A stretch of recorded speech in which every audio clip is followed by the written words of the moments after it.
Hello,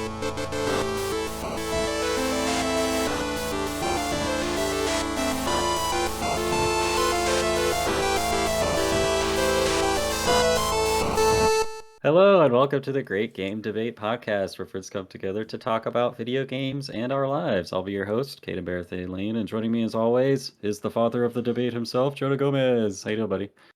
I am here. I'm here. I'm doing all right. Still trying to get all this phlegm and stuff out of my system. So if I feel or if I sound a little weird, sorry. But I'm super excited for the show. Me too, me too. We are down one Wes on one Steven this week, but I am thrilled that they're being temporarily replaced by returning guests, Hunter Pearson and Sal, aka Sly Funky Monk. How you guys doing? Hey, So, hey, I wish I was low enough so I could do the Jonah reveal. Right. I like that Jonah was in frame when he did that. Yeah. He's like, everyone pretend for a second. I could totally like do my like my desk is like a standing desk. I could have like totally just gone like Dude, that worked so much better than you think it would have. Oh my god, you completely disappeared. Oh my god, dude. Yeah. The standing desk, if you were just on the bottom and it just revealed you, and then at the reveal, you're just like, hey, everybody. Oh no. For those listening to the audio only version, I wiped something from my chin. Yeah. In the pantomime. Well, guys, I hope you made a return trip to the Norselands to pick up the Blades of Chaos, because it's time for the Icebreaker. Yeah. Punch that my screen at you guys. don't ever get in a fight with Sal. Yeah. Hunter, our Icebreaker this week was, a weapon, a return to a weapon from the arsenal of the God of War Kratos, because you've made a return trip to the land of God of War on PC, right? It's all the rage. And widescreen and I saw the picture, the ultra-wide monitor. It's one of those games that's just perfect for a big widescreen. Yeah, you know what? That might come up later in our debate. Okay. Anyway, I love playing online against other people in God of War. All right. It's Being better able than to the see co-op enemies version. is what's going. No, it's obviously anything that's got like big open landscapes, and that's just such a gorgeous game. It is. They did a very good job of porting it to the PC. A lot of PC games just kind of get the slapdash. Like here's the PC version. Zero Dawn. It was the same devs, right? Port. Horizon Zero Dawn was. You mean like the same ones who worked on the port? No. The same devs that made God of War made the PC port, right? And Horizon did have a buggy launch. I think I forget who did it. They had somebody working on it outside of Sony Santa Monica, I think, for the big PC port. I'm pretty sure. I can't remember who it was. I could look it up, but. Well, it's good to hear that it's running ready well. at dawn. Horizon Zero Dawn did have problems. It definitely had like a lot of frame pacing. The Digital Foundry like tore it apart when it first came out on PC, but God of War has got all of the PC bells and whistles. It is pretty. It is clear. It's got like a bunch of extra shadows everywhere, that kind of stuff. It's very pretty, and it runs so well because it's got the DLSS. So I mean, I've been playing it at like almost 100 frames per second and like ultra wide. It's a sight to behold for sure. Anyway, yeah, God of War, good game. You should play it. Should finish it if you haven't. It's Jetpack Interactive that did the port. It seems like they did a good job. They did do a good job. Shout out to Jetpack Interactive. Real quick, Hunter, I did also just want to give another shout out to yourself for being the Robin Hood of video game consoles and graphics cards. Because I didn't know. if anybody's watching the video version, you've got a PS5, an Xbox Series S, and a 3060 Ti in the background, and none of them are yours. You've bought them to mail to other people. One's coming here. Yeah, that one's going to one of Sal's buddies. I didn't really know how long I would keep kind of doing this. I mean, how many of these consoles and cards have you secured by this You point. got to be at like 45, right? I don't know. I honestly, it's not like a brag. Like I stopped kind of counting. I counted at first. I was like, oh, I've done like 12 and 14.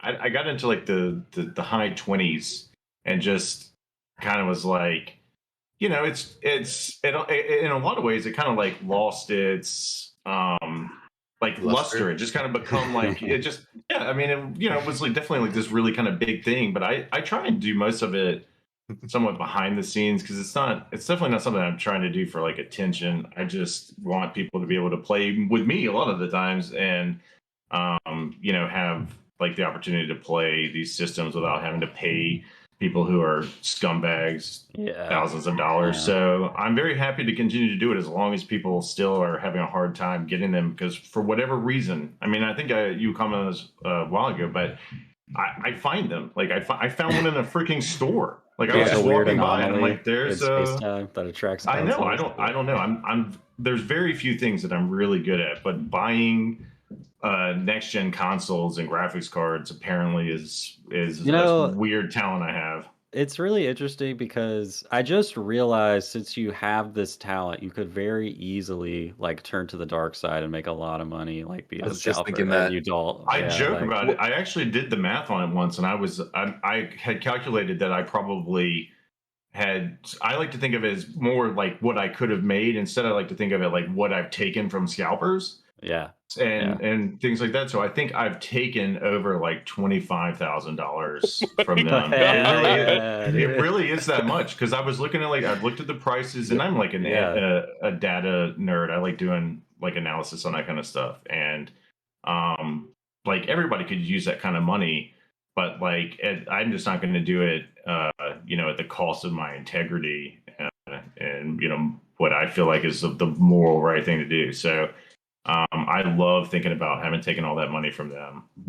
It's probably still not even like close to a dent, but it's at least it helps some people. Yeah. So, yeah, it's pretty awesome. It's kind of a shame that you've had to do it this long, Like I know. I thought it would kind of fizzle off, especially like after the holidays, wherever and stuff, and then like there'd probably be like just more of them available at this point. And I know they still had some chip shortages here and there, and the graphics cards have definitely been the hardest things to get. Yeah. But I just thought eventually like they would start to like trickle into stores and enough people would have them that like there wouldn't be all these people looking for them. But you still see, if you look, almost every day there's somebody going like, I can't wait to play this as soon as I can finally find a PS5 or yeah. I mean, people have been going like years trying to get these things. And so as long as people are still struggling, who are good people who deserve, and are just trying to play some games, I will help if I can. Anyway. Oh, and one last thing. Totally unrelated to that, but I don't know if you guys knew this. When Mega Man was first being developed, it went through a series of name changes. Battle Kid, Knuckle Kid, and Mighty Kid were contenders for the game's protagonist. And at one point, apparently, the game was actually titled The Battle Rainbow Rockman. They eventually settled on Rockman in Japan and changed it to Mega Man in the US during localization because the US marketing team deemed the title horrible. Yeah, so, good call. A little bit of useless trivia there. Wes would be proud. Wes would be very proud. In fact, Wes would be so proud because he wrote that. Oh God, it's dead. Yeah, he sent that to me, and I was like, he was like, hey, in case like y'all still want some useless trivia, and I was like, we absolutely do. I was like, but I'm gonna pretend it's from me, and then just reveal it after they like accuse me of sounding like Wes. So. The trap was set, and we fell for it. Yeah, some Wes trivia for y'all in his absence. Miss you, Wes. Hope you're having fun. Yeah. Getting drunk in Hawaii. Aloha. Hawaii vacation. He was drunk last night. He was sending me like just a bunch of Yakuza gifts. Yeah, feel good. Drunk West quotes. It was fun. Fun. Joda, you've still got one more Hunter related thing to talk about, right? Yeah, and I'm freaking excited to tell you guys about it because our good man Hunter Pearson right here has created a new logo for the Great Game Debate, and it is freaking awesome, dude. It's so cool. Yeah. Thank you. So, so hopefully we'll get that up on all of our visuals soon. But yeah, it looks freaking awesome, and we don't have to use. Yeah, I'm so glad you guys thought of me. I just make people know I work an extremely menial desk job that is just numbers and meetings and reports and just the most boring thing on the planet. And I very rarely get to flex any kind of art skill that I have. And I love when those opportunities come up. So appreciate it. Yeah, so you guys will start seeing the logos come up on the Discord after the show airs, and then on our YouTube and wherever you listen to our podcast, our logo will be changed, and it'll be looking nice, real nice. Looks pretty clean. All right. Well, let us turn our microscope to Sal. My small guy, my little flea here. I don't know if we talked about it the last time you were on, but you have recently. In case anybody's wondering, when I turn my head right, you can see I broke my glasses. I'm still waiting on new ones, but anyway. I think everyone with glasses has to go through that rite of passage. Yeah, just wearing broken glasses and hope nobody notices. I think since the last time we've had you on, you've started a new podcast with a buddy of yours called Haha Kill Me, right? Yeah, Haha Kill Me. Yeah, it's a fun little project. You've got quite a few episodes out now, right? Like what, like 8 or 9 or 11 is gonna drop tomorrow. Oh, nice. We almost did a celebration at 10 because there's no way. Like I would not have believed that I've made 10 episodes of anything in my life. Fair. Like everyone else's 100th episode was our 10th. And of course, in usual Sal fashion, it wasn't until the 11th episode that I was like, "Hey, Justin, we just did our 10th episode." So you'll probably hear that tomorrow or on the 12th. I don't remember. It's like kind of like what was the popular term now? Mental health. Everyone's like got a mental health type podcast. My friend and I started it. We're just shooting the breeze, kind of catching up. It helps a lot for when we don't have like our therapy sessions that week, and I think having therapy recently kind of opened me up to be a little more communicative. And we try to keep it light sometimes, but then it gets heavy. The entire time we try to be funny though. So if you give us 5 minutes of your time, we hope to make you laugh. Pop in on a random episode. Haha Kill Me podcast. It's everywhere. And thanks for the shout. Sure, yeah, I highly recommend it to anyone listening. And that's kind of a yeah. Just make sure you're an adult. Get your parents' permission if you're under 18 years. But yeah, it's hilarious. It's like one of my top podcasts, honestly, to listen to when I'm driving around for my work right now. Yeah, same here. When I'm driving around, I love listening to it. You just don't know what the hell, like, at any given second, you guys will completely pivot to something completely, like, wildly insane and, like, shocking. Like, it's really entertaining. But, what's great is in the later episodes, I'm like, it feels like a reward when I bring it back to what we started off of. And it's like, I remembered the thing. The tangent isn't lost. Tangent. Home base. Oh, my God. It's a reward. That's so funny. I love it because on one of your episodes, I think it was like 7 or 8, you guys kept going on tangents, and then somebody would get a phone call, and then it'd break, and then you guys would be like, "What are we talking about?" "Oh, I don't know." And we're like, "What? You didn't finish the story." We're doing a Lost Threads episode because of that. We're gonna end up doing all the Lost. Yeah, there's a few of those, but it helps build the lore. There you go. Tell me deep lore. I just want to add. To the Sal praise just for a second, because I know he also just went and got himself fully affiliated on Twitch. Yeah, buddy. I forgot. We got it's affiliated people versus unaffiliated people. I think you guys are already repping the wrong set. You're on the wrong stage, buddy. I said buddy and then used gang terminology. Canadian gangster wearing my Canadian tuxedo. Hey, it's well earned. His streams are always really entertaining to watch. He's always playing something interesting, so you never know what you're going to see there.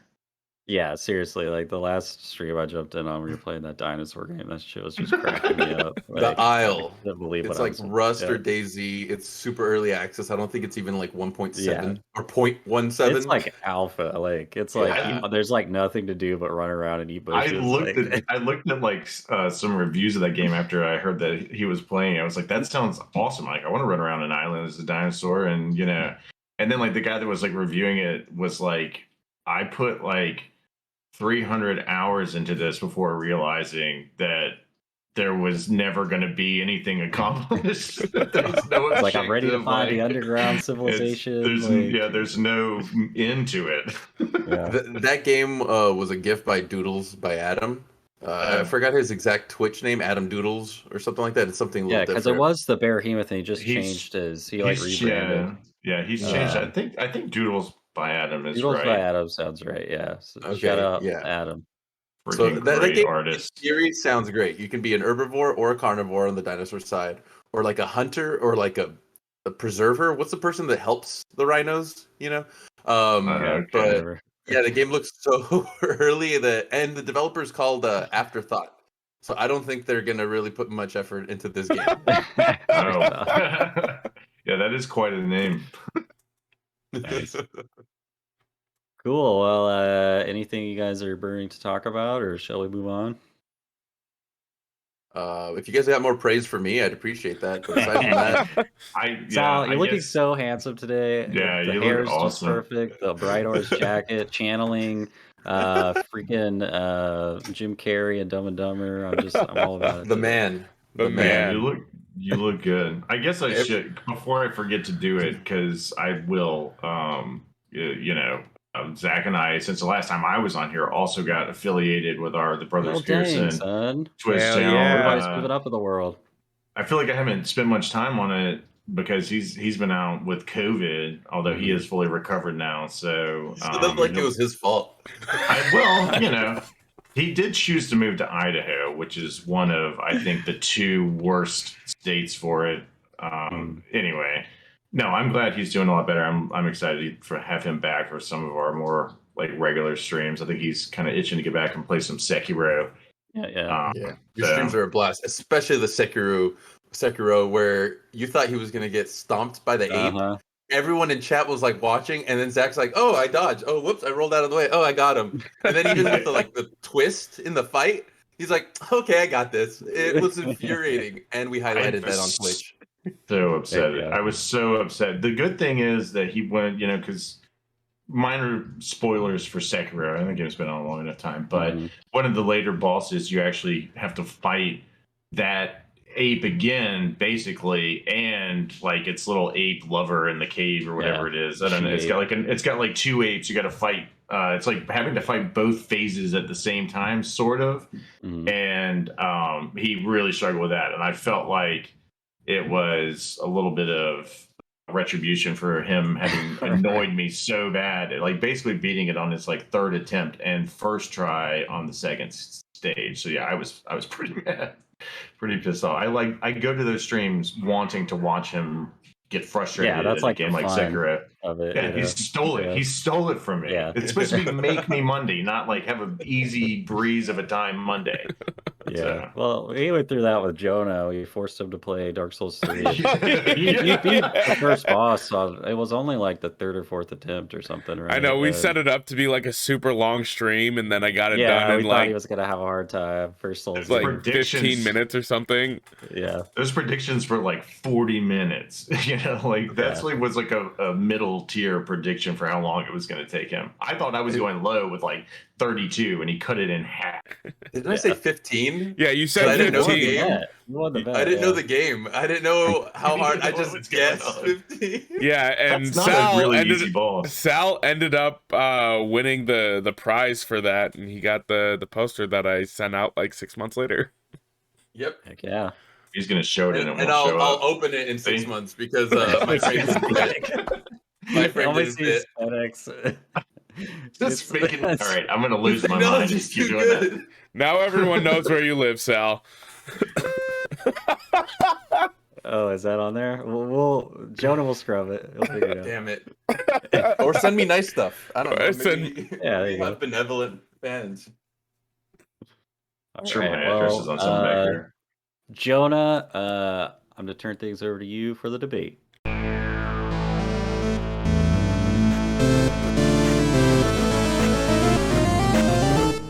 All right, guys. Whoa! We got It's Steven! Oh Where'd you come from? What? Well, Whoa. turns out a wild Steven appeared, and he's here to help us out with our team debate today, which the debate is multiplayer. We have Hunter and Sal representing online multiplayer versus our two lovely GGD folks, Steven and Caden, representing the classic, the OG, sitting on the couch playing with the homie multiplayer. I did not mean to make that rhyme, but that was nice. Oh, natural. Well done.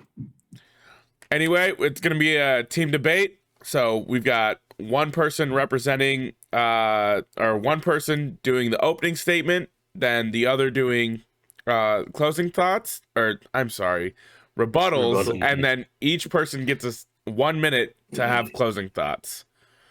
And as our guests, Hunter, Sal, would you guys like to start the debate or close it out?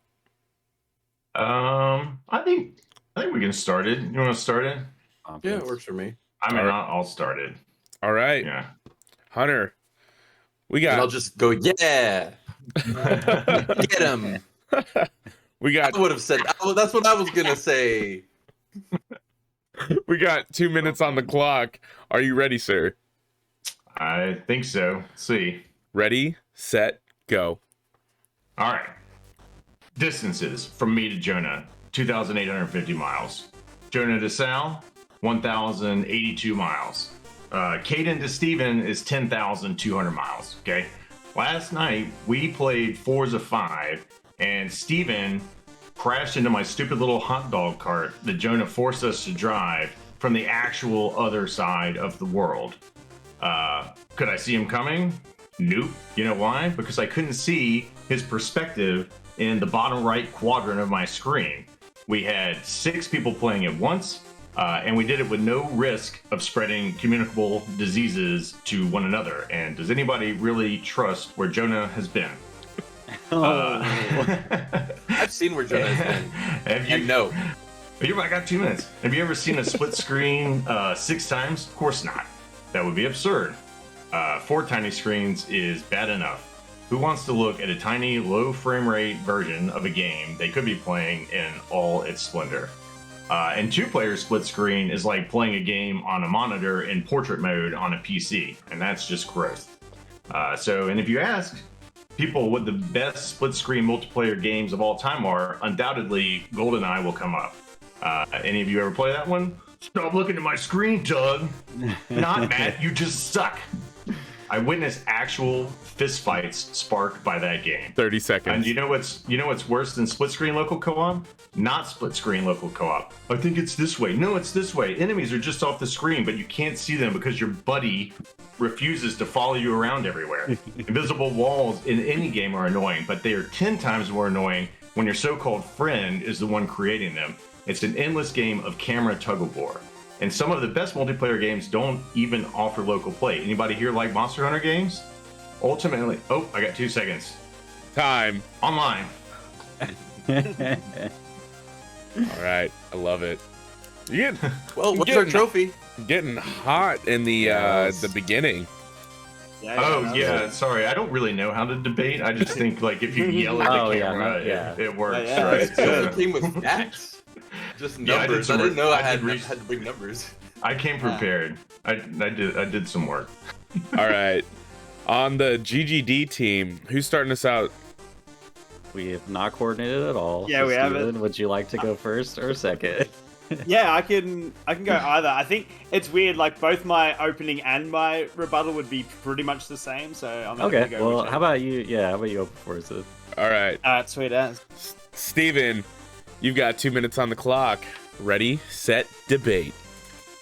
Okay. First of all, I'd like to say that coming out strong is really great from Hunter, but I wouldn't go and attack the judge as well, like in my debate. So I'm just going to say that right there. But if I think of some of the greatest times I've ever had, like on this Terran Earth, would be hanging out with my mates, having some beers, drinking some American honey, playing Mario Kart 64, Smash Bros. Ultimate, and literally any of the Mario Karts, GoldenEye, Perfect Dark, Dragon's Crown. Oh my god, such an amazing couch multiplayer game. There's so much more that you can do, even playing NBA, FIFA, anything like that, when you're just next to your mate. Like, that is a part of it. The fist fights are a part of it. Like, being able to throw food at your mate who's being a dickhead and chose Odd Job in GoldenEye, which is completely cheating, by the way, is like a part of it. When you get dogged in Mario Party, like the whole team, the whole rest of the players have to gang up on that person that dogged you and stole like 3 of your stars. Like, that's a whole part of it. The best thing about it is that people can't just, I'm dropping off for the night, lads, rah, rah, rah. Like, you get to hound and berate those people that are bad sports, and that's like just the beauty 30 seconds. of multiplayer. Literally, there's just things that I've just done in couch multiplayer that just have never happened online. Like me, my mate gunning me down with a star in Mario Kart 64, and me just timing that perfect jump over him, and so he went under me, and I didn't actually get knocked out. It's just like, there's just something so nice about being there and then being able to turn to your mate, high five, and yeah, have a dope time. That's time. Representing the couch really well, Steven. Not too shabby. All right, Sal, you ready for the rebuttal? Nope. Okay. Let's do it. I'm ready. 2 minutes on the clock. Ready, set, go. Okay, there's no denying that we definitely all had good memories and moments playing couch co-op. But for most of us, that was maybe a decade ago, maybe a little over a decade ago. We're holding on to some memories like we're holding on to Ren and Stimpy is a good show still. No, it hasn't been on air in 20 years or 30 years. You know what I mean? Like, I get what you're saying, and I definitely have had good moments, but that doesn't mean you can't forge and create new good moments with online gaming, which as an adult is way more feasible versus any other platform or any other style of gameplay, because everyone's got crazy schedules, everyone's got their own work, everyone's got their own timeline. I don't live near all my friends, so realistically, as much as I'd like to be able to share the couch and nudge my buddy off the couch whenever he's winning in a race, it's not possible, it's not doable. When I was said you can forge new memories, earlier in the week we played Forza till 5 a.m. because Jonah kept losing to me, and I kept beating him over and over just so I could hear his exacerbated, stressed out sighs of relief. My volume went down, so I don't know if you guys are here with me. You're good. And then at the end of the night, at 4:30 or 5 a.m., guess what happens? Jonah gets quiet, and then you hear, "I'm sorry. I'm so sorry. I'll go to bed now. Yeah, I'm done. Hey guys, I'm sorry. I gotta log off. I gotta on my own. It's all my own. It's not my wife over my shoulder. That was hilarious. And I almost passed out in my damn room laughing. 30 at that. seconds.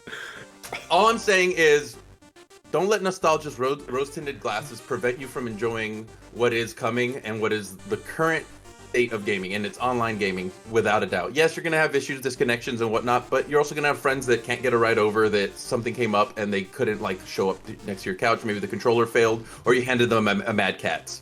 I'm saying is, give online gaming a shot, even if you're not an online gamer. There's PvE, there's a lot of fun to be had, and GGD is a great place to have some friends.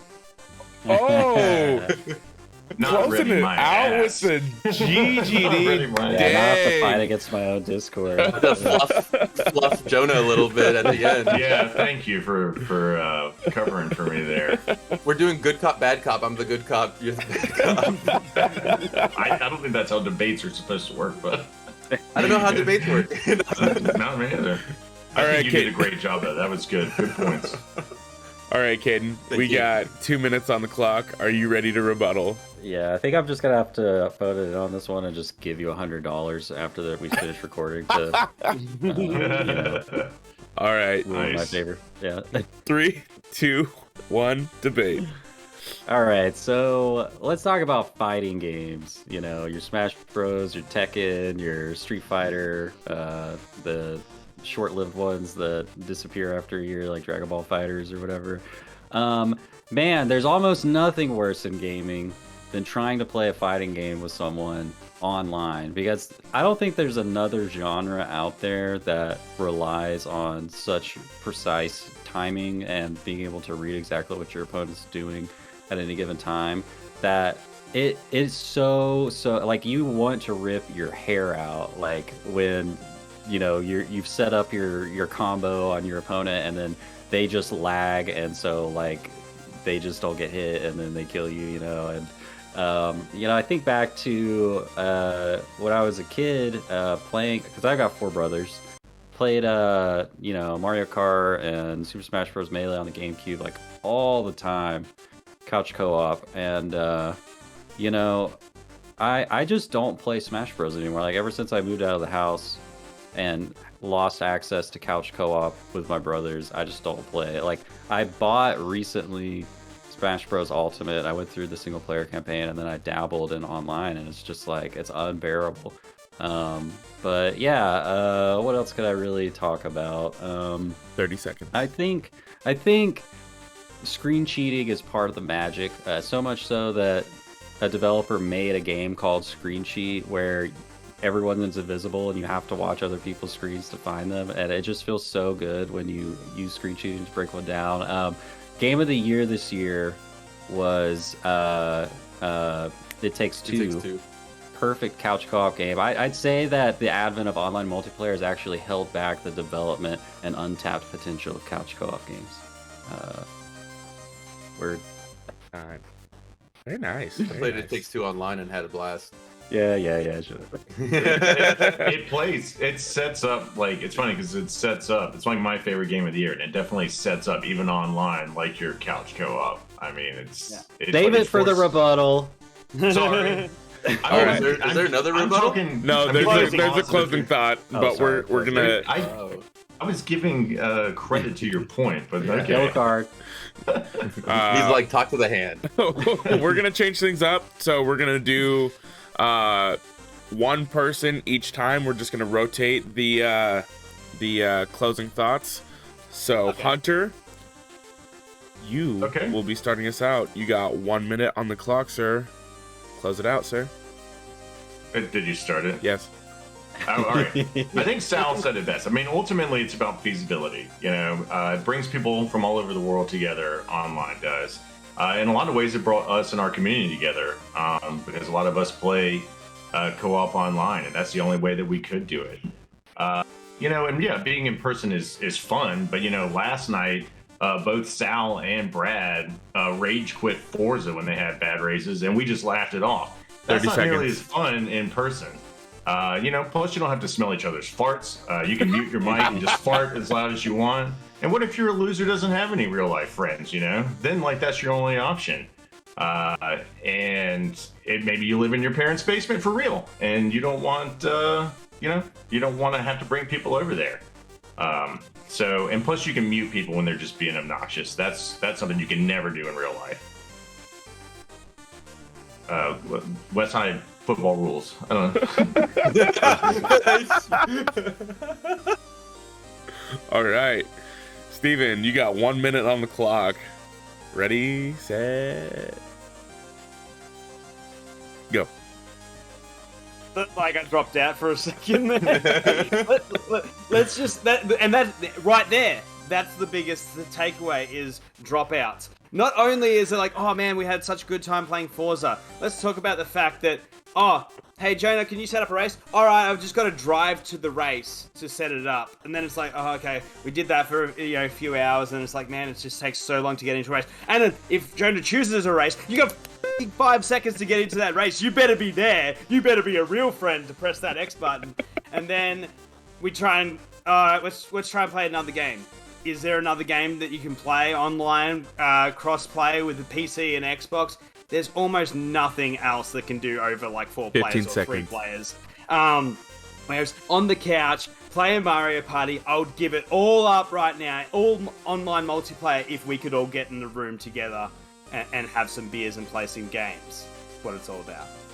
Time. You guys have done this enough to get good at the timing.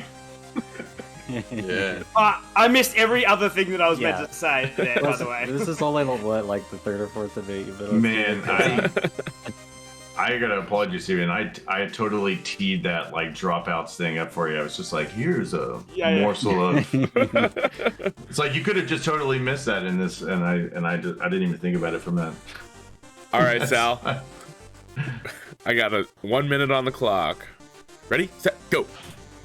All right, first I'd like to say that, Jonah, your eyes look ravishing and your beard looks incredibly soft. And I would love to fall asleep in it. Again, your examples, Stephen, were very specific to the games. Forza, has a very convoluted co-op mode. But again, if that was split screen, of course it would naturally just drag you into the game with the person you're sharing your screen with. Your other example is Mario Party, a game that uses like AI to cheat whenever someone's too far ahead. It's not really like a game to like play when you want to have a challenge that's fair. So it's like you just want to have friends hang out with you. Just say it and we'll come to Australia. Just say it, dude. We'll come and hang out, dude. I'm down to hang out. But as far as it goes, online all the way. I could lose couch co-op. I even bought like 4 Switch controllers. But to be fair, 15 with seconds. the BO and all that stuff you guys were mentioning, and I've seen people rage quit and get like tears in their eyes who have children. I'm kind of over it. I'm kind of fine with you guys having your little tantrums off to yourself. I had one last night. Shit, I uninstalled Forza after hitting the invisible wall. Reinstall it, please. I will. Actually, I'm gonna do it. It was too much fun. I didn't know you uninstalled it. I was so. Did you see what happened? Yeah. Did you see? It sent me through an invisible wall, and it was like the bears that you can crumble. So it wasn't invisible then, and I was like, fine, I'll just turn around. And when I went to reverse, then the invisible wall showed up. I couldn't go through the barriers I had just knocked down. And then when I went around, another invisible wall further down. I was like, are you f***ing with me, game? And the game was like, yeah, I am actually. Dude, so you just like delete, uninstall. I logged out of the race, guys. I'm not in a good mood. And then I looked at that icon, and I was like, yeah, f*** you. I looked at it, and I just went right to the icon. I was like, get off my screen. All right. Yeah. Caden, you got You guys 1 didn't minute. see any of it, did you? Do I have a minute? You got a minute. Tell me to start. 3, 2, 1, go. Okay, so one thing I do really want to shout out about couch co-op is its potential to bring in new gamers or non-gamers. Like, as a barrier to entry for new gamers, like in terms of online multiplayer, you can't just be like, hey man, you're not a gamer? Oh, well, you should totally play like Call of Duty with me sometime. Let me send you some links to Best Buy and you can buy like a new console and then you can buy the game. So like $600 later, let's hop on online multiplayer and see how this works out for you. Whereas Give us 5 seconds of passing the controller. That's such a good way. Yeah. Some of the most fun times I've had with my wife is when I got Mario Kart 8 on the Wii 15 U, seconds. She's just seeing me playing that game. She's watching me play it on the screen. She's like, man, this looks fun. Let me try it out. And then we jump in the co-op team races and she doesn't really play games. Just drag her in on the Time. couch co-op. It's awesome. All right, okay. Sorry, I feel like I took extra time with my rant after my. It happens every time. It's It okay happens every because time. the two of them collaborated together on that last one, so I don't know if that's against the rules. What are you talking about? You know what? I'll allow both. Is that fair? Yeah. Thank you, a gracious judge. I don't know like what rage quitting and deleting a game adds to the argument. Right. Yeah, that was a bad point. In fact, because I know I don't play this game, but it's something that always cracks me up that people even continue to play it. Is that's like the biggest problem in Madden. Like nobody finishes games. Like guys will be like they'll be like running like full speed, like nobody around them to the end zone. Like yeah, like you're having your moment. Like yeah, the score, and then it's just like player has left. Anyway, yeah, definitely a problem. People just quitting. All right. It is time for me to judge. And Jesus Christ, this is the hardest, literally the hardest one for me to pick. Because It's an both you easy, guys have brought up or all of you guys brought up like fantastic points. Except for the disease thing. I was just joking. I want to be near you. I mean, it is a good point. It is a really good point. Well, yeah. right now it's a good point. I just Right wanted to get a cheap laugh. Jonah is fine, free of diseases, and you know. So, but yes, it's not a great idea to like put a whole bunch of people in a crowded room to play Mario Party right now. You know, you're going to be having a different kind of party later, probably. Anyway. Anyway, you know, Sal brought up a really good point. Without online multiplayer, we wouldn't have the GGD. That was probably the one thing that sold it for me. And I'm sorry, my lads, but I'm gonna have to give it to the online boys taking the dub for this debate. Good game. We accept. This is Hunter's opening was freaking strong. Yeah. It was real. He came in with numbers. He had numbers. Also, he knows where you live. Yeah. And did you keep that when y'all invite me on? Did you keep that written down, or did you just like look up the distances and then remember? I was reading it. Yeah, I was reading it. Yeah, I kind of jotted down some thoughts, but I wrote them in like readable format. Although I was pretty nervous because I definitely have dyslexia and sometimes struggle to read, but I think it came out okay. Go view the tape. You can see he's got newscaster tracking on his eyes. Yeah, I intentionally put when I'm reading like way up by the camera, so it just kind of looks like I'm looking in the direction of the camera. But you know, unless you have like a teleprompter like far enough away from the camera, like there's no way to like not look like you're like watching a tennis match. I'm sure I look that way, but no, I wanted to make sure I had my thoughts collected. We didn't put it in, but where does a LAN party like? This is what I wanted to bring up. I intentionally didn't.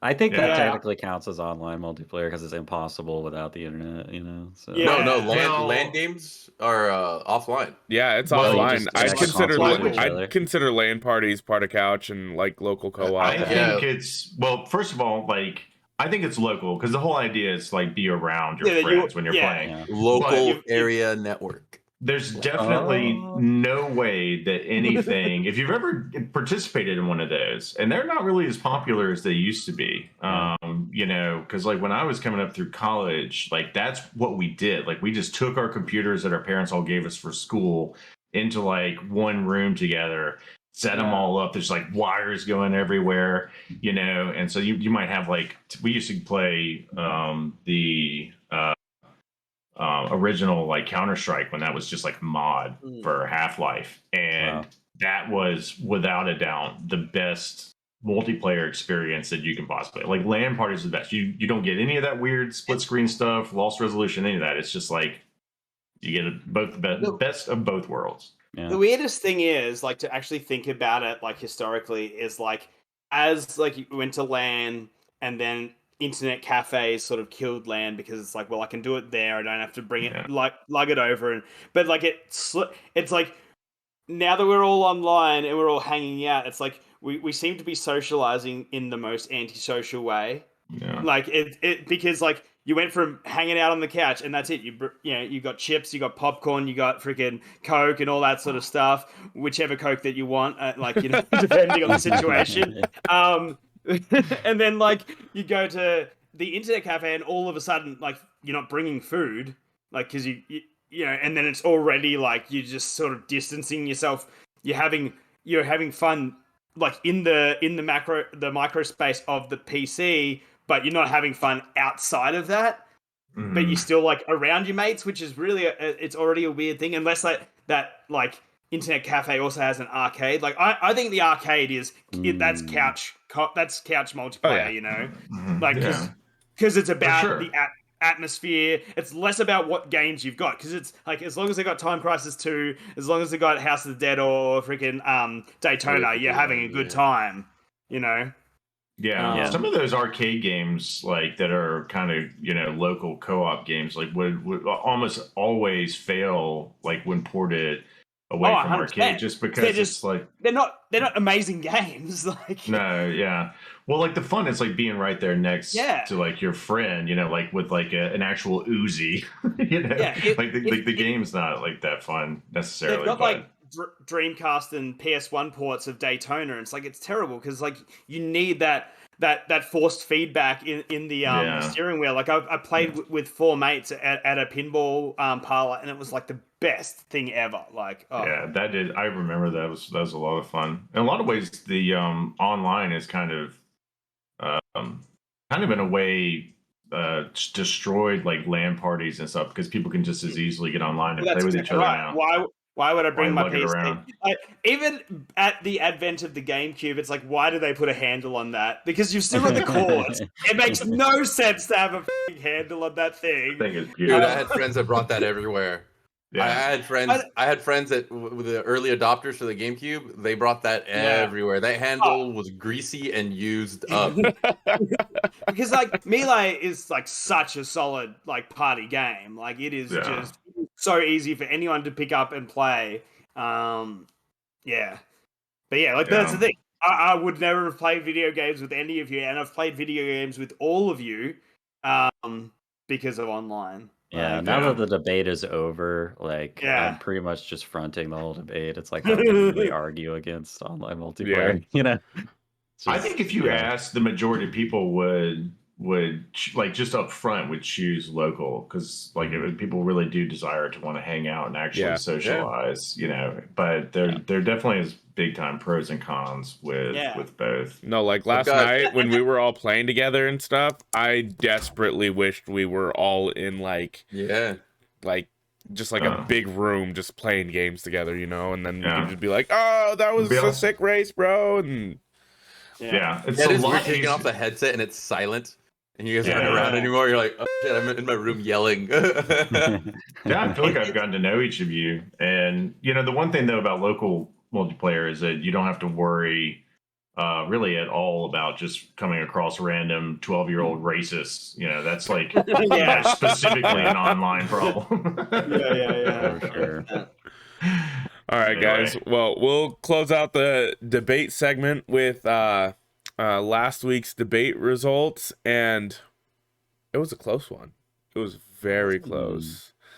We had David Burdett and Wes Bates representing Horizon Zero Dawn versus Caden and Steven representing Breath of the Wild.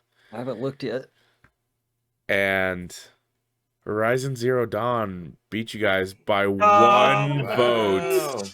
By one vote. That's so surprising. That's heartbreaking. The thing is, and one Steven rant later. All right. So anyway, Joe. That was this week's debate, and we got to cover last week's debate. Caden, I will toss it back to you. All right. And let me just say, Steven, I know you may have to leave at any time, but you're welcome to stick around for as long as you want. You're watching the kids. I'll stick around until I hear, like, I don't know, an explosion. I'll stick kid another stick of butter. Yeah, just give your kid another stick of butter, and maybe she'll be okay. Yeah. All right. 10 minutes. Well, our next segment is the pitch, wherein a handful of us panelists will have 2 minutes to pitch a game we've been playing, and the rest of us will decide if we're buying it or not.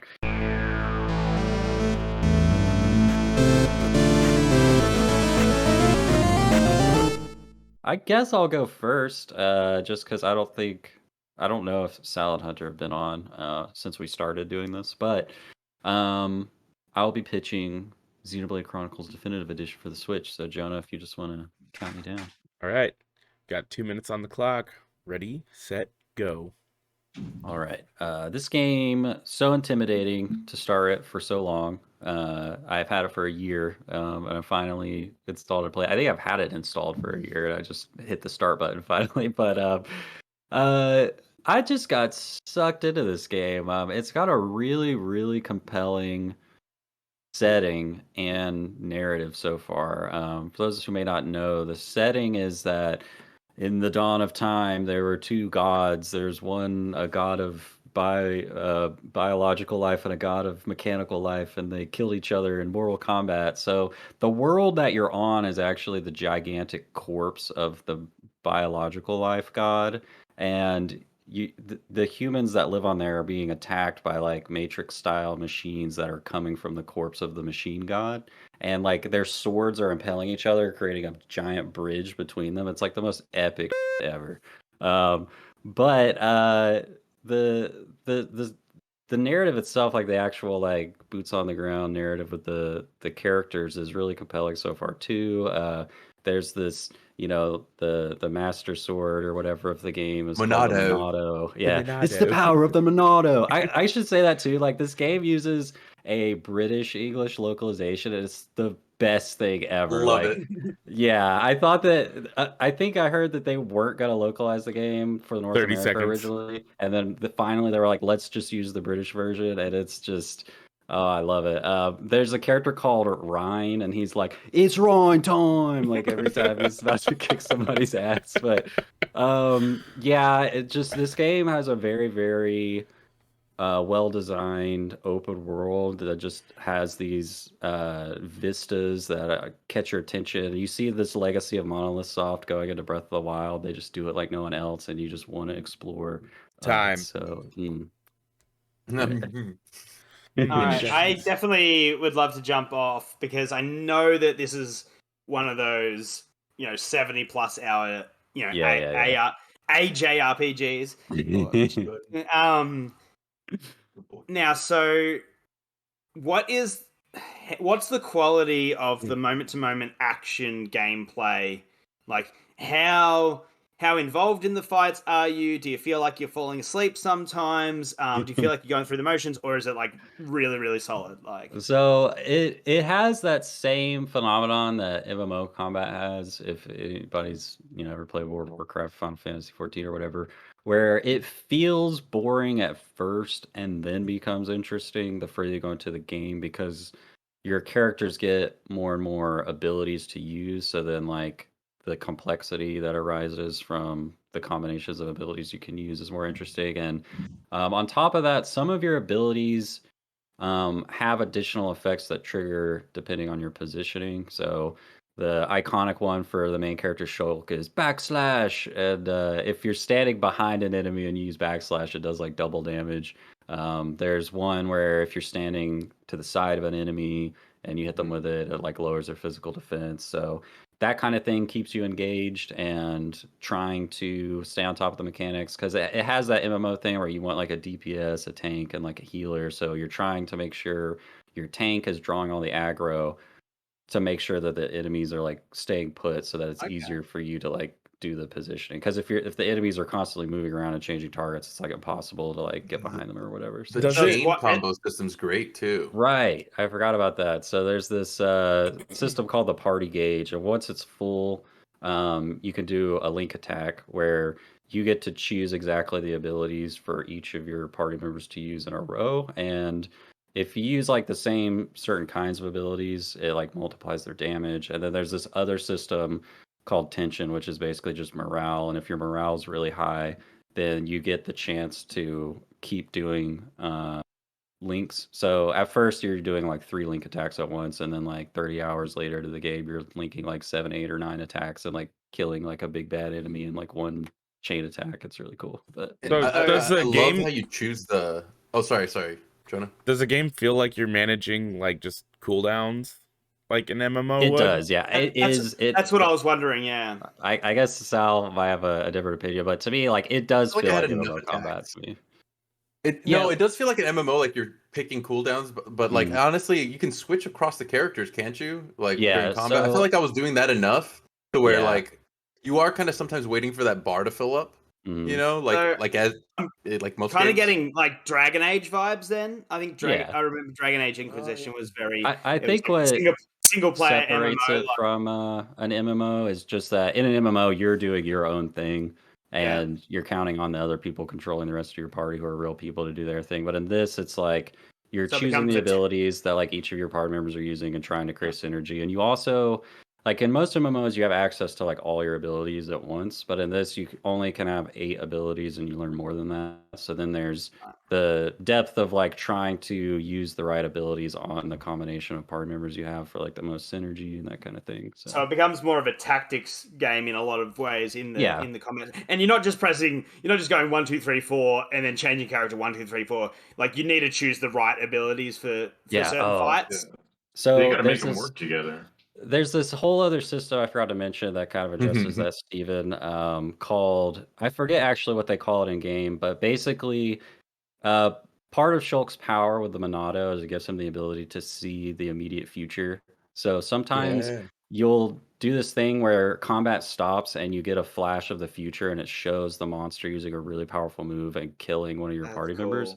And there's like 3 different broad categories of abilities a monster can use when it does that, and there's specific things you have to do for each of those to change the future to prevent your party member from dying. So That's like, actually really cool. yeah, so that's where like boss fights kind of shake up the complexity of just rotating through your cooldowns. It's like suddenly in the middle of combat, it's like you see that in 8 seconds the monster's going to use this move that's just going to kill your character. So then you have to, and you can like interrupt the monster or warn the party member, right? Mhm. There's like a few Yeah. things you can do that alters You where could it's even gonna go. like a couple of the tank characters have an ability where if they pop it and then they die within like 8 seconds, they just get rezzed. So it's like instead of trying to change the future, instead it's like you just let them get killed, but then tell them to use that ability. So even though they get killed, they just res themselves and stuff like that. So Whoever came up with the idea to have Shulk do that in the World of Light trailer for Smash Ultimate, where yeah, he sees everyone die, and then like, oh, that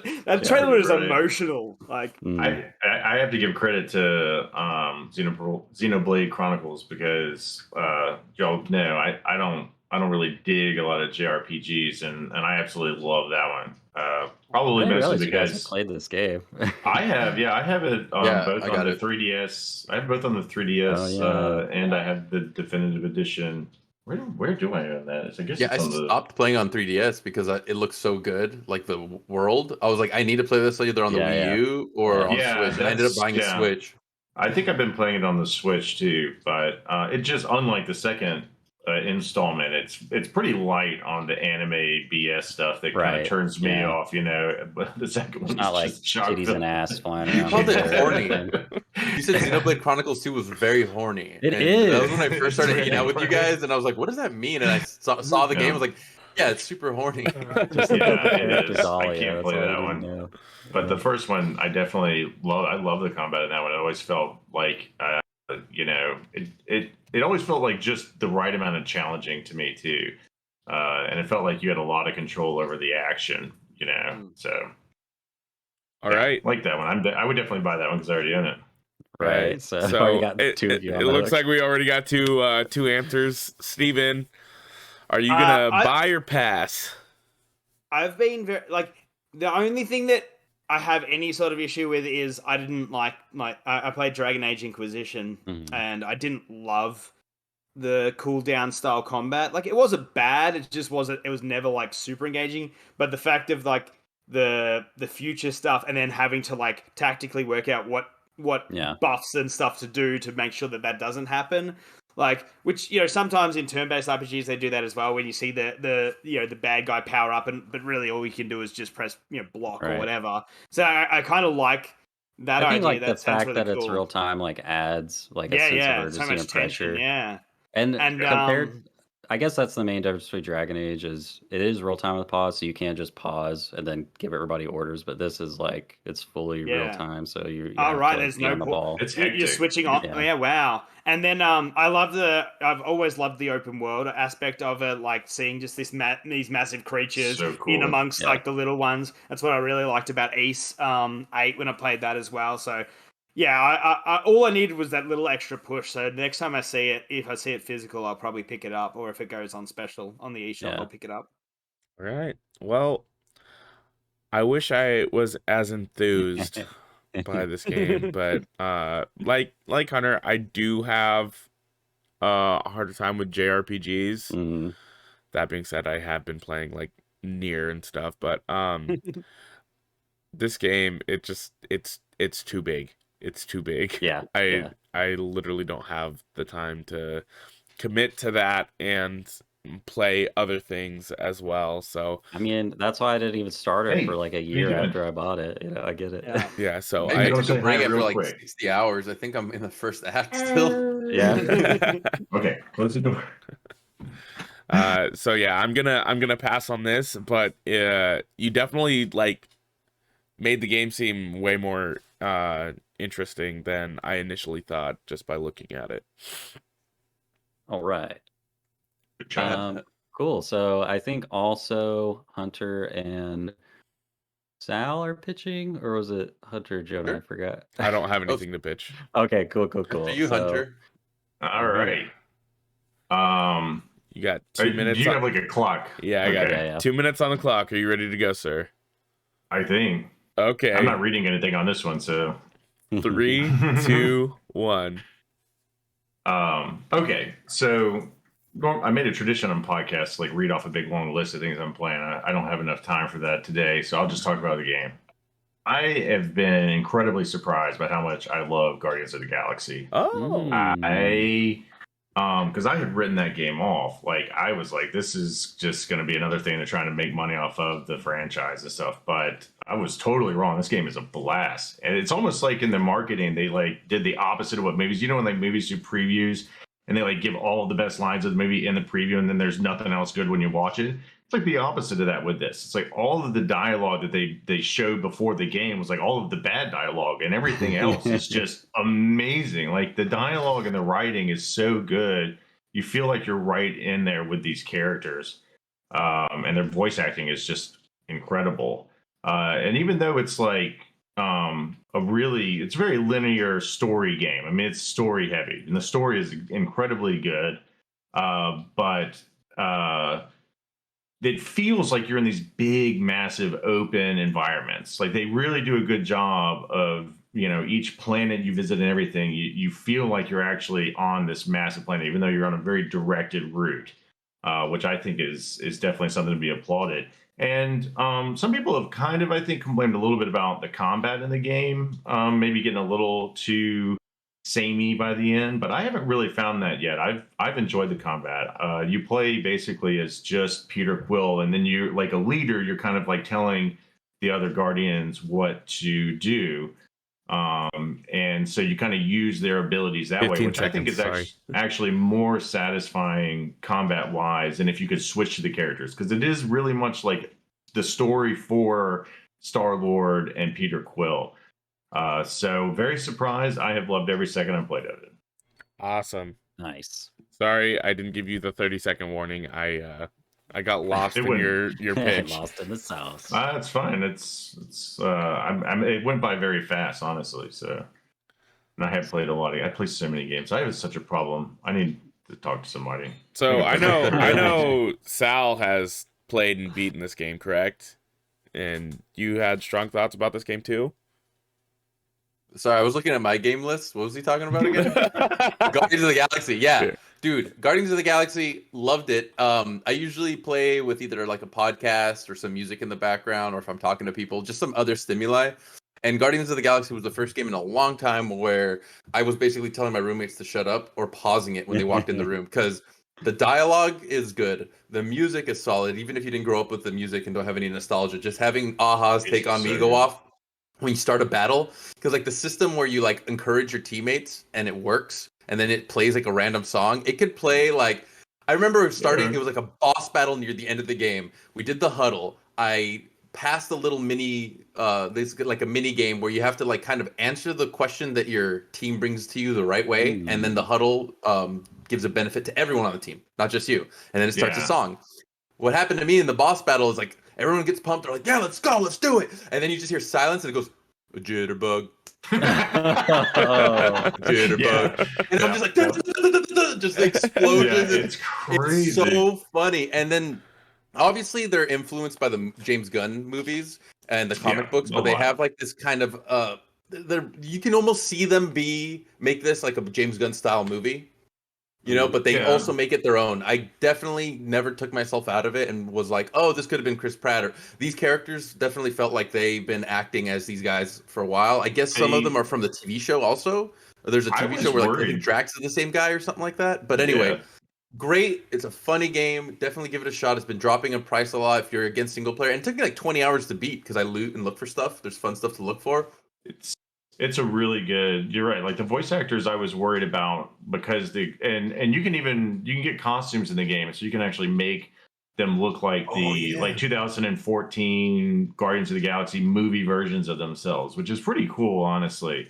I pretty much kept them the same. Some of the costumes are like, I guess for a second playthrough, because I could never, the story is way too good to be distracted by the fact that like you're all wearing like cop uniforms or something, you know. And if you're a fan of the comics, as my roommates were, they knew exactly which comics those were from. It's like, oh, that's from the 70s. That's from like it's a lot of fan service, and even if you're not a fan, you're gonna enjoy what you get. It did not take long at all for me to even like to forget completely that these weren't just the voice actors for these characters. Like it fell right into it.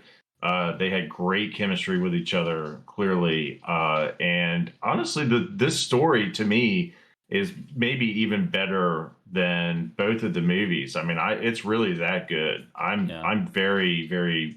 I mean, it's emotional. Like it's emotional. It's funny.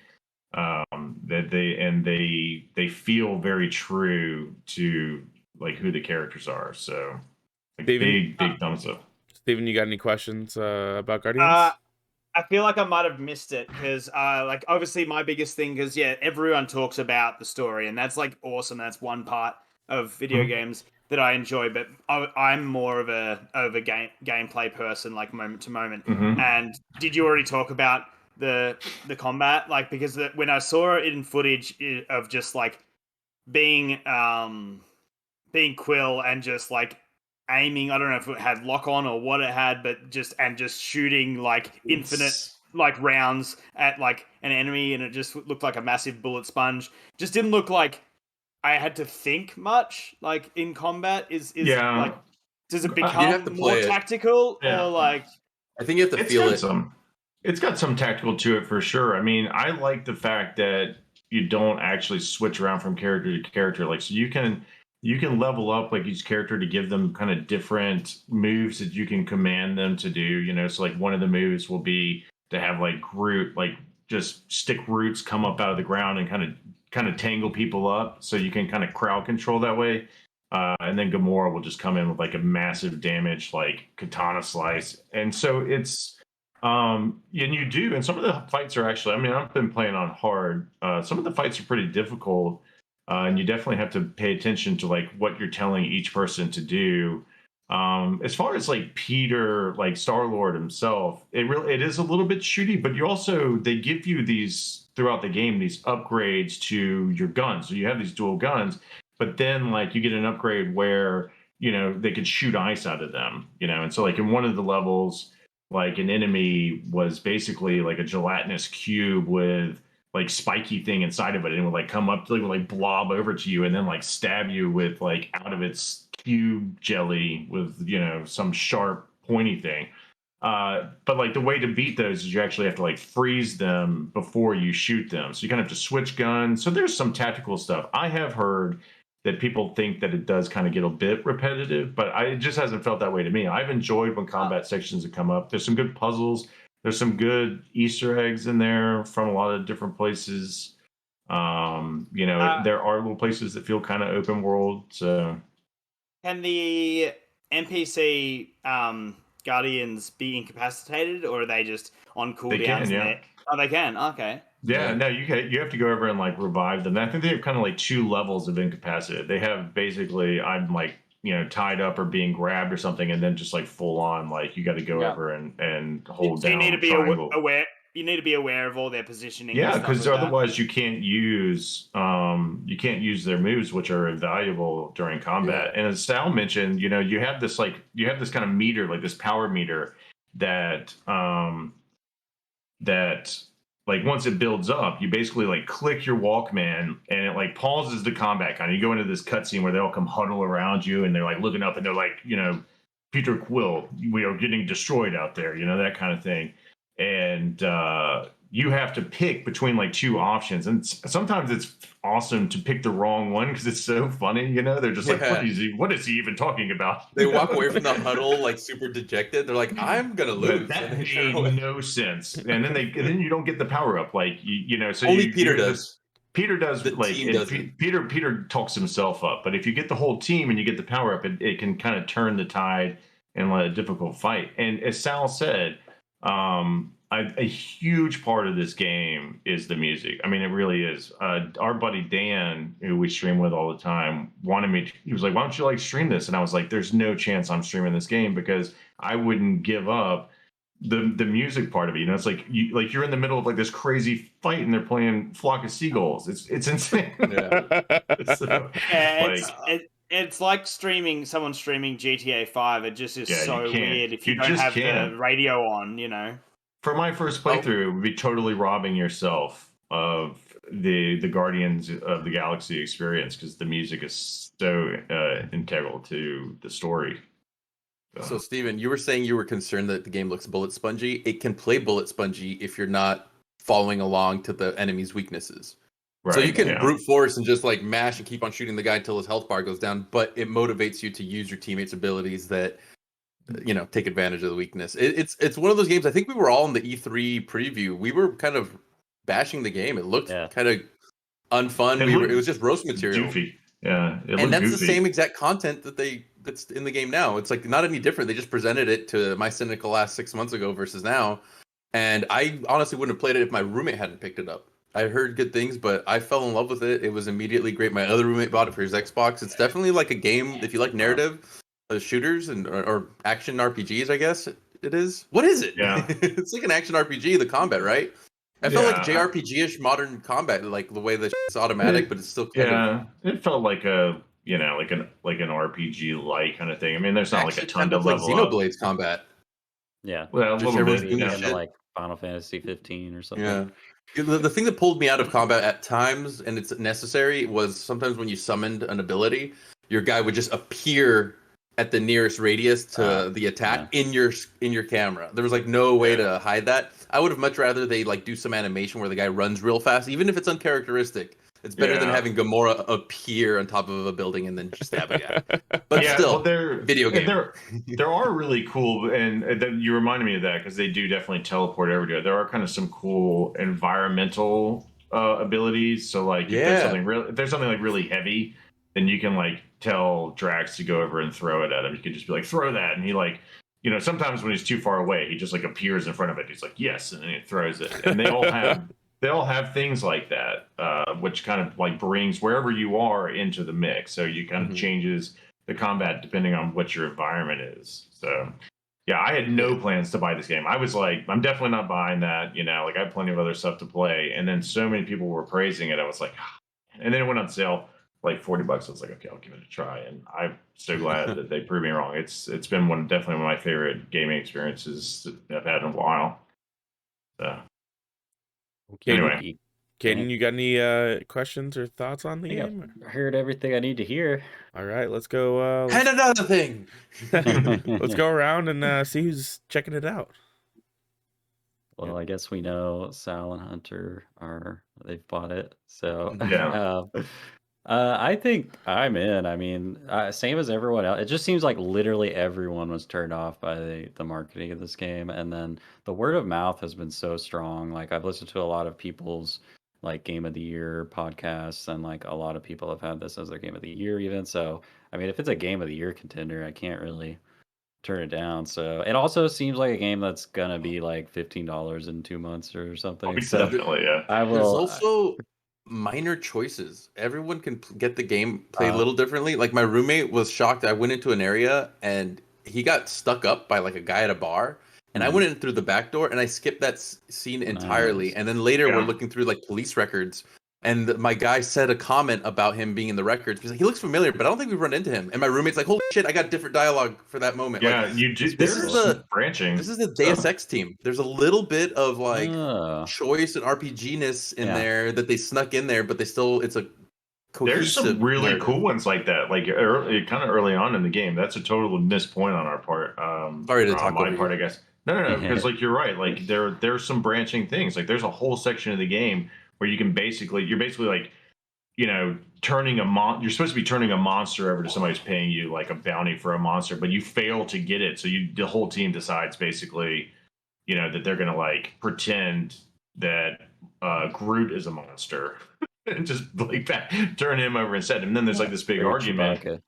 There's like this whole argument between whether or not they should pretend Groot is the monster or whether or not Rocket is the monster. Yeah. And so depending on which You one choose. you go with, like that whole section of the game probably plays out drastically different. So Yeah, there's an intense scene where Rocket, or no, who's the raccoon? Rocket Raccoon. He's hacking something with the enemy having his back turned to him like 2 feet away. And you can fail that dialogue and it'll get you caught and you have to do combat, or you can get away with it and it'll affect you later on. Definitely play the game if you like RPGs and story and laughter. Yeah, it does have some branch. All right, Steven. Entries. What are you thinking? Yeah, it's such a weird thing. I think my mind. All I can think of is like I hope that like I guess I just want more X-Men games, and like that's my team. That's my Marvel team. Like it's always gonna be my Marvel team. So like I'm just thinking about like with the Wolverine game from Insomniac. I'm just thinking about what if it was a 4-player single player game where it's like you can get like you're playing as Wolverine, but then you can get like Nightcrawler to bamf in and like attack some dude and then like bamf out. That'd just be dope. And like so that's like my biggest thing is it's just not for me. I do wish if it had melee combat instead of guns, I would be so much more in. So I'm like probably a deep price cut would be what would get me in. Yeah, I mean, like a movie ticket price that's worth it to you. Yeah, you think? $20 or something. Yeah, it'll probably be on Game Pass eventually too. Yeah. Real quick to add to the Wolverine thing, my friend works on it, and they're all working from home. And my buddy was at his house, and he told me some stuff, and I can't say anything here, but Obviously. guys, He's got the inside scoop. Yeah, my friend went to LA just to visit him, to go to a club or a show, and he's like working from home. He's like, "Hey, you want to see the new Wolverine game? You can't tell anyone." And obviously, she told me. So we've got broken NDA chain. Yourself. Well, I mean, like he's not say really a anything. gamer, and I didn't say anything. But I just want you to know that I know. Okay, that's so cool. That's exciting. I can't wait for that one. I'm geeking out on that big time. All right, to hop in really quick, I think I'll take a look at this game. I think I'll give it a shot. Very cool. 2. Nice. All right. So last one up to the pitcher's mound is Sal himself. All right. So I know you guys have. Oh, sorry, Cam. I was ready. All right. 3, 2, 1, go. All right, so you guys have been seeing me play a lot of Defense Grid 2. That's a good time killer, mindless tower defense, beat 'em up, shoot 'em up, or whatever. And it's got some decent replayability. But I really want to talk about Resident Evil Village. Because I just got into it finally, and I beat 7 after putting it away for Christmas. It was a Christmas gift to myself. I beat 7. I thought I couldn't handle all the hillbilly action because I got really sick of the like it was too much. It was too much. Damn, son, you quick. Like I was like, like I get grossed up by hillbillies anyway. That game was a different kind of horror for me. That was like going to East County more than like a zombie thing. But Resident Evil Village seems to like solve a lot of issues that I had with it. There's a lot more variety. The pacing feels like I get more environmental variety. It already feels more open because I'm going from location to location instead of being kind of trapped within this kind of narrow cluster, which a lot of Resident Evil games do. At first, you're always in the mansion or something at first. But Village is also the game that I can't wait to go play when I'm by myself. Like every time I'm hopping on with you guys, like, yeah, sure, I'll play Forza or whatever after I reinstall it. But like Village just feels so damn tight, so damn good. It looks crisp, it runs real well, and it also kind of, I can't really say what because I've just defeated the first 4 bosses, you know, the 3 daughters and the big one, the big lady. And 30 seconds. And it just kind of, it makes me feel like I'm like back to the couch co-op times, like 20 years ago, playing Resident Evil 4 a little bit, and I think that was a bit of the vibe they were going for. And God damn it, Ethan, your hands. Get a glove or something like for your freaking hands. I really don't know what else to say. Village is just awesome. It's hitting all these boxes for me, and I'm having a lot of fun with it. And I'm sure half of you have already played it. Oh yeah. Yeah. Not only did I think at least all of us played. I mean, the last time I was actually on Great Game Debate was for like a Resident Evil spoiler cast with Brian. So I'm very familiar with everything about this game. It's one of my absolute favorites from all of Resident Evil. So I can't wait for you to play more, Sal. I'm so excited for you to just be like, wow. I apparently stopped right before that baby segment that I saw like a picture or a sliver of video of. My roommate, like, he did that thing where he's like, I'm not gonna spoil it for you, but have you gotten to the baby part yet? I was like, dude, you you can't do that. You can't do that. Don't spoil anything. That's exactly how you spoil it. It definitely is much more like video gamey than 7 was, because they're definitely going for like completely different environments pretty much every time you progress in that game. It's some kind of new style, and everything has changed. Keeps me on my toes, it feels like. Yeah, it's not as scary either, which is, I mean, it is still scary at times, but it's not, to me, nearly as scary as 7 was. So I think it's a little bit easier for some people to just get through and enjoy it as like a fun Resident Evil game. Yeah, because 7 does a lot of moments where it takes the control out of you, and you have to like either like find the key at the dresser's end in that corner hallway while getting chased, and you don't really, you don't know what to do. Whereas 7 or 8, you're like immediately getting guns. You immediately have like some kind of self-defense. You can kind of do something, or bash the window and slow down the ladies. Yeah. So Hunter, are you going to buy the game again? Buy it for a friend. It's the best. The only other note that I'll make on this, it will be very hard for something to top its inventory system. To me, it's like the best inventory system in all games. It's so satisfying. Like slotting things in, and just I love that, because Resident Evil 7 had a good inventory system too, but it was pretty restricting. This felt like you had a lot more control over it. Well, it's the Resident Evil 4 system, like exactly. Steven, have you played RE Village yet? No, it's one of my PS5 games that I'm gonna wait for, rather than playing it on my Series S. Yeah.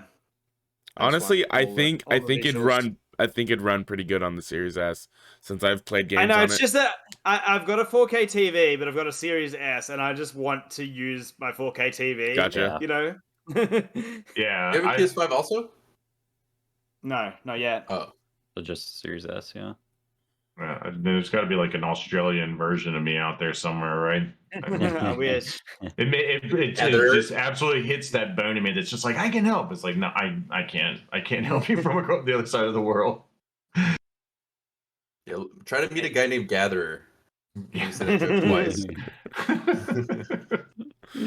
All right. Well, I think that's everyone would buy it or has bought it. Right. I think the rest of us have bought and beaten it and loved it. Well, I'm late, so yeah.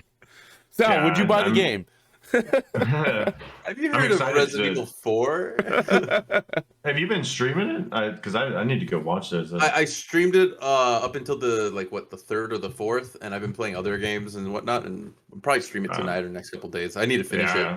Everyone's been playing multiplayer, so yeah. Playing that online multiplayer? Playing that online non-couch co-op?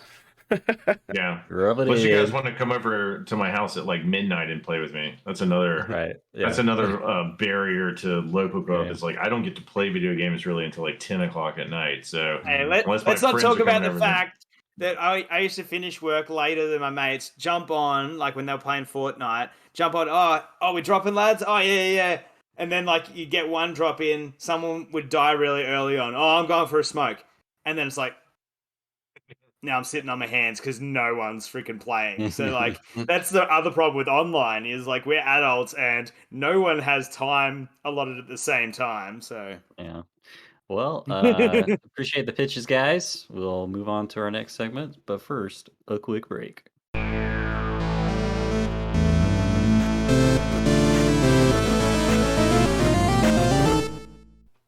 All right, we are back, and our next segment will be the game. And filling in for Wes as the normal game master this week, we have Steven. So take it away, Steven. Cheers, lads. Super simple one this week, just because I'm not used to this. So we're just doing 20 video game, 20 questions. So as usual, we like to do this in a speed round. So you got 10 seconds to make a guess. Then it just moves on to the next person. So we're going from Hunter to Jonah to Sal to Caden. After 7 questions are answered, you can confer for an amount of time that I forgot how much time it was, 30 seconds or a minute or something like that. 1 minute. And then we'll get back amongst it, get up to the 14th question, another conference, and then get to the end before our final guess. But obviously, if you guess it beforehand, winners. All right? Hey Sal, your cityscape, its tail is wagging. Yeah, you have like it does that when it's happy. It's so weird. You got a big puffy tail. Without further ado, take it away, Hunter, with the first guess. Okay, so I have 10 seconds for this. Yeah. I could have got thought 5, some before actually. now. You got Okay. 3. Is this a console exclusive? It is. Good guess. Good start. Is this a Nintendo game? No. Was it made after 2010? No. Is this a Sony game? Sony PlayStation? No.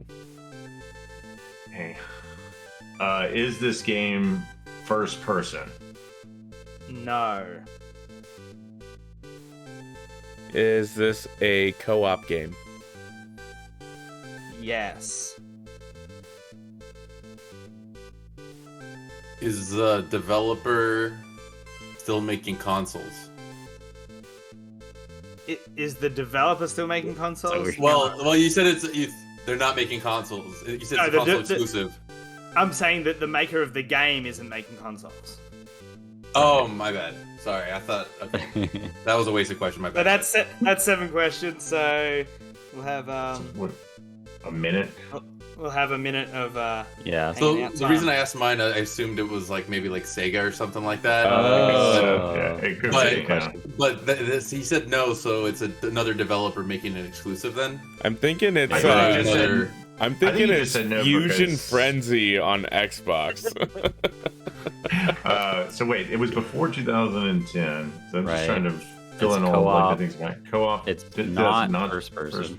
Okay, it is an exclusive. We have 35 seconds. Well, Yeah, I'm just so gonna I ask guess if I it's was on just- Xbox. Yeah, I think we need to definitely narrow down exactly which console it was on. That should be Right. kind of our focus. Because otherwise we don't really have much in the way of hints to go by. Right. Cool. I think we're ready to jump back in, Steven. Alright. Like, we don't even need those extra seconds. Yeah. Alright. So taking away will be Caden. Go for it. Is this an Xbox console exclusive? Yes. It's me, right? So is the protagonist a male? Was your question, is it me, right? That was your first question. So, yes, it is you. Oh. and yes to the second question. Okay. Sorry. Go to your time's ticking. Is this a racing game? No. Was it a launch title? Oh, yeah. Yes. Let's say yes. Let's just go with yes, and you can say if I'm wrong. Let's say launch year. I have an Okay, idea. launch year. I have an idea. Does this game have the word gear in the title?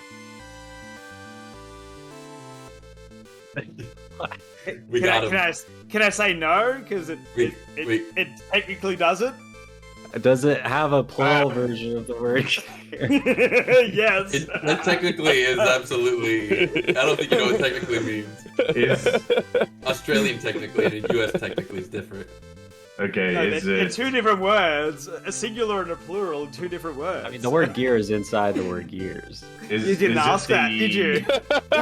You didn't ask that question. Fair enough. Is my time running? I don't Doesn't know. it doesn't matter at this point. Is it the IP in the franchise? Huh?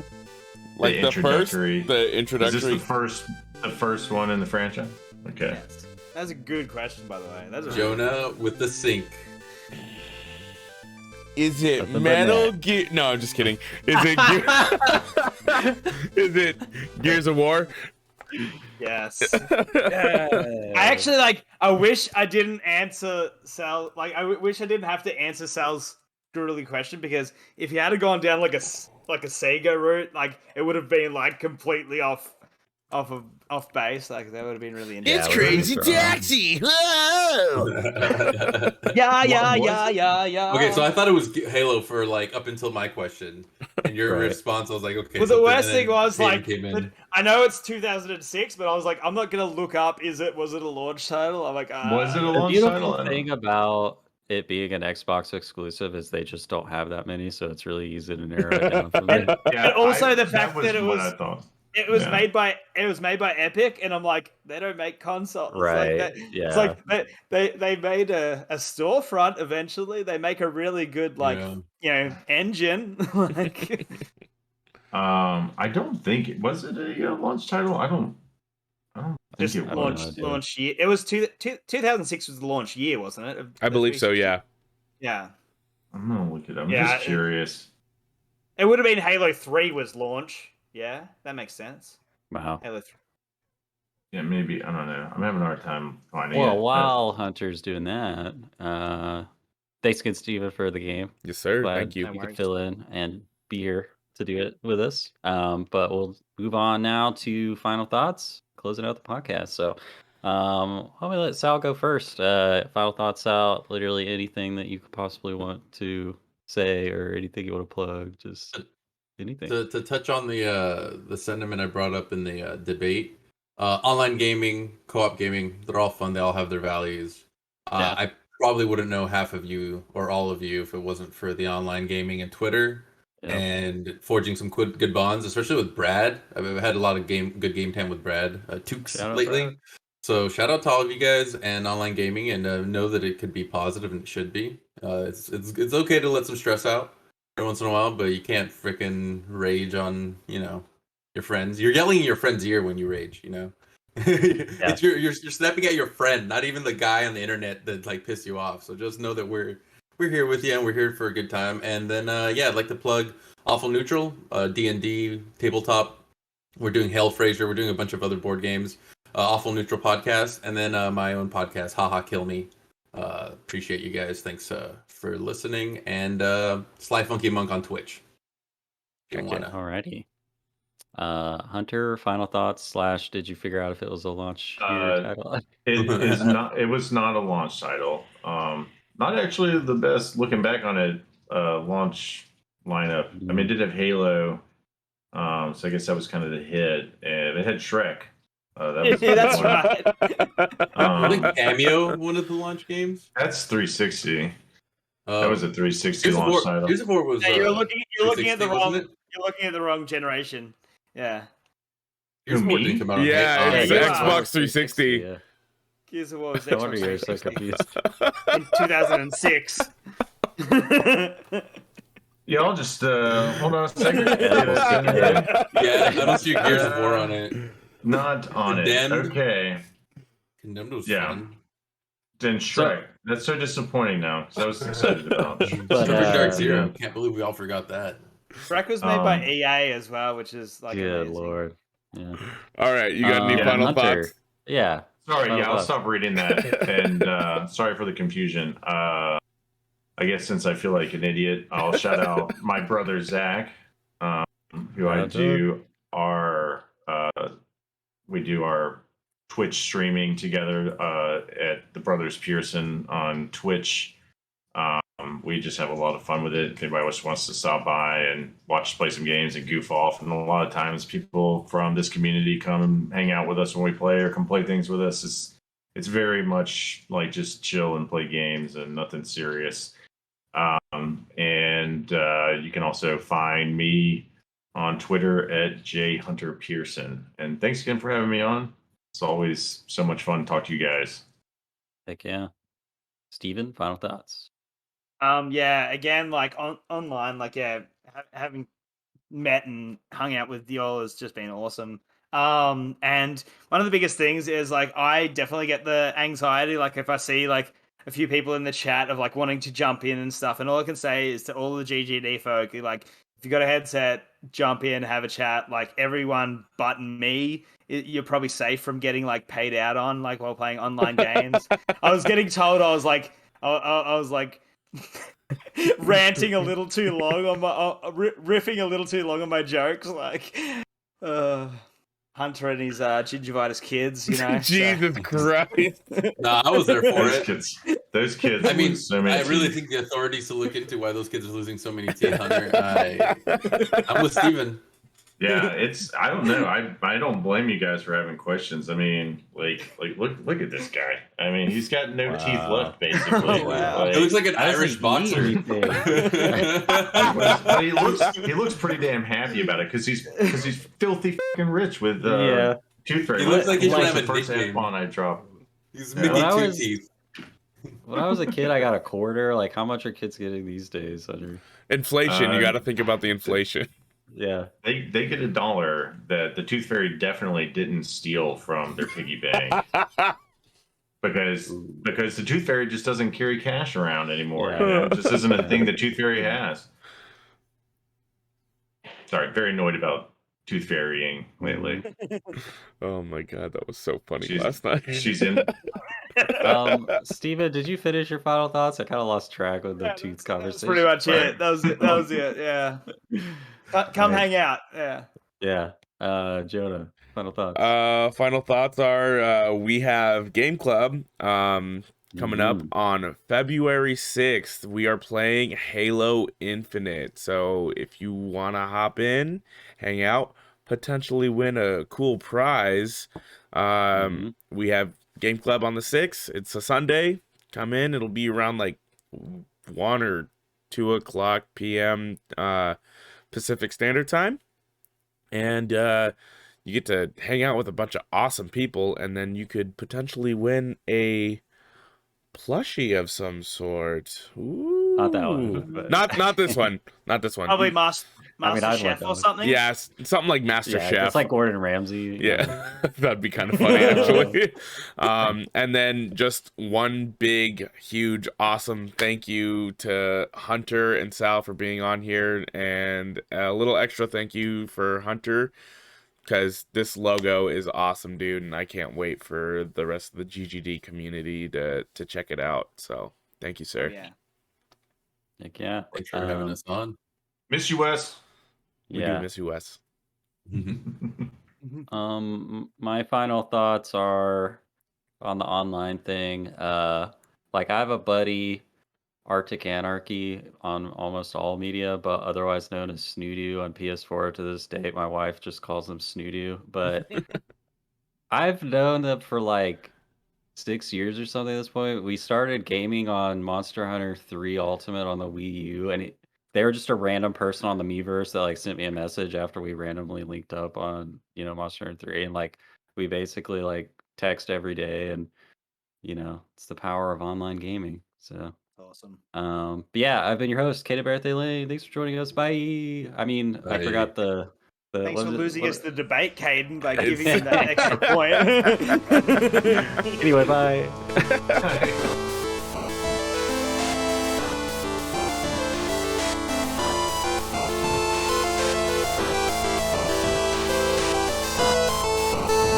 As always, a big thank you to our friend Misdriven for the music in our podcast.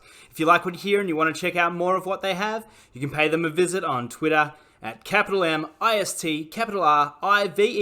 719 or on Bandcamp at Misdriven. Thanks again for tuning in. Till next time. If I go like this, am I high-fiving Caden or am I the opposite? You're the opposite. Yeah. So it's There not you exactly go. the same. How does it feel to Yeah. touch a warm embrace of another man? All right. Yeah, it feels excellent. It's been too long for me. Yeah, are we back live? No, not yet. All right, Caden, go ahead and take it away.